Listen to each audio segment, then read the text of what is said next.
तो हमने कहा दूसरा रीजन यहाँ से निकल लेने का ये भी है कि बहुत महंगा भी है वो। अच्छा, बाकी थीम कौन से बता रहे थे आप?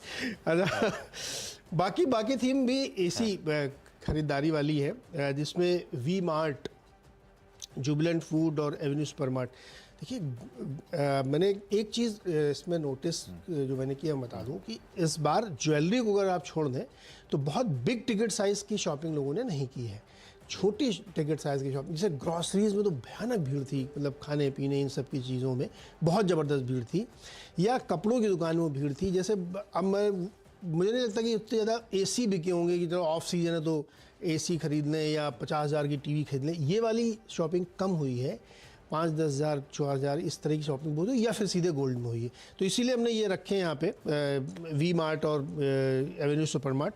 और जुबिलेंट फूड इसलिए कि भाई देखो खाने पीने की तो बहुत तगड़ी भीड़ थी, लोगों ने फेस्टिवल सेलिब्रेट बहुत अच्छे से किया है। तो ये 6 स्टॉक में रहे हैं जो पूरी तरीके से इस थीम पर है कि लोगों ने फेस्टिवल का बड़ा मजा लिया है। अच्छा, मैस्टेक अगला स्टॉक अभी क्यों नहीं मिल रहे थे, तो यूके पे ही फोकस कर लिया आज पूरा। तो मैस्टेक इसीलिए कि हिंदुस्तान के अगर किसी कंपनी का सबसे तगड़ा एक्सपोजर यूके पे है, यूरोप तो अलग है, यूके में सबसे ज्यादा एक्सपोजर जो है वो आपकी स्क्रीन पर है, मैस्टेक। और इसीलिए साल भर का चार्ट खींचिएगा डायरेक्टर साहब जरा स्क्रीन पर मैस्टेक का।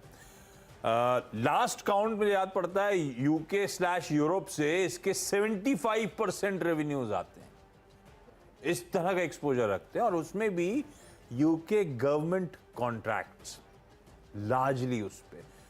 और ये देखिए उस स्टॉक का हाल पिछले कुछ महीनों में किस तरह से मैसिव करेक्शन। वो साल भर में 35 दिखा रहा है, लेकिन वो कहानी असल में कुछ महीनों की है कि वो 35% का डिक्लाइन और इस तरह से पिटा हुआ है। अब होपिंग इकोनॉमी पटरी पे, होपिंग एक स्टेबल गवर्नमेंट अगर 1 साल 1.5 साल के लिए आ ही रही है यूके में, तो अजम्पशन ये है कि गवर्नमेंट स्पेंड्स वापस रिज्यूम होते हुए नजर आएंगे। और गवर्नमेंट स्पेंड तो बट ऑब्वियसली रिज्यूम होंगे, क्योंकि इकोनॉमी को पटरी पर लाने के लिए उससे ज़्यादा बेहतर तरीका होता नहीं है। मैस्टेक का रख रहा हूँ मैं इन ग्रीन पर, ये देखिए ऊपर 4% का उछाल कल के छोटे से 1 घंटे के मुहूर्त सेशन में।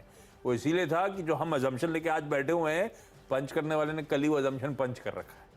तो हमें जरा देखना पड़ेगा आज स्टॉक कैसे बिहेव करता है। ऐसे ही संवर्धन मदरसन, यानी कि मदरसन सुमी हमारे लिए पुराना, 3/4 रेवेन्यूज इसके भी यूके से, यूएस से, यूरोप से आते हैं। और इसके लिए लार्जली वो इंपॉर्टेंट ज्योग्राफीज थी। इसके लिए सिर्फ यूके नहीं, जैसे मैस्टेक के लिए तो मैं कह सकता हूँ यूके, इसके लिए यूरोप इंपॉर्टेंट था, इंक्लूडिंग यूके। पिटा हुआ स्टॉक है, मैं इन ग्रीन लेके चल रहा हूँ आज की रेटिंग सेशन में, तगड़ा एक्सपोजर उस ज्योग्राफी को लेकर। और एक स्टॉक है United Spirits. United Spirits 2 reason से। एक तो आप समझ ही गए होंगे, यूके लिंक जोड़ रहा हूं तो मैं फ्री ट्रेड एग्रीमेंट के होप्स तो डैश आउट हो गई थी। पहले तो दिवाली तक होने वाला था, अब दिवाली के बाद होने की बात हो रही है। और वो अटकना था क्योंकि कोई स्टेबल गवर्नमेंट रजीम नहीं होती, तो किससे डील करोगे, कैसे डील करोगे। और इंडिया का एफटीए इंपॉर्टेंट है कि अपनी पार्टी को बचाना, तो इसीलिए सब ठंडा चल रहा था।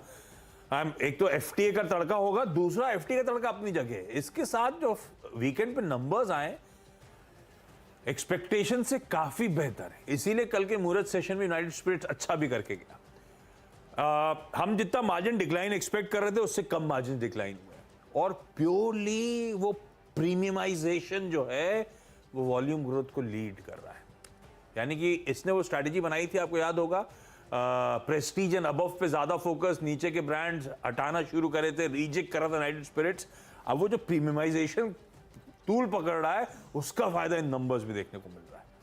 इसलिए यूएसएल ज्यादा स्वीट स्पॉट पे। और एफटीए की बात इसलिए करिए, असम्पशन ले लेते हैं, हमें सबको पता रहता है डीआईजीओ का पोर्टफोलियो वो सब यहां लाना एक मुश्किल की बात थी। डीआईजीओ मतलब इसका पेरेंट, इसका नाम कब बदल रहा है, बदलेगा नहीं क्या डीआईजीओ? बाहर रहने खबर आती रहती डीआईजीओ स्क्रीन पे नहीं दिखता वो डीआईजीओ कभी देखते, डेट हो सकता कुछ अभी। अच्छा, और मैं ख्याल में बदल गया शायद नाम, डाइजियो हो गया। तो वो डाइजियो की डियाजियो हिंदी में कैसे लिखते हैं बताओ, तुम्हें पढ़ के बताऊंगा। डीआईजीओ बोलते हैं अपन लोग। यूएसएल को इन ग्रीन लेके चल रहा हूं, 2 खबर अपडेट्स के चलते। क्विकली छोटा सा ब्रेक के उस पार बचे हुए 4 स्टॉक्स।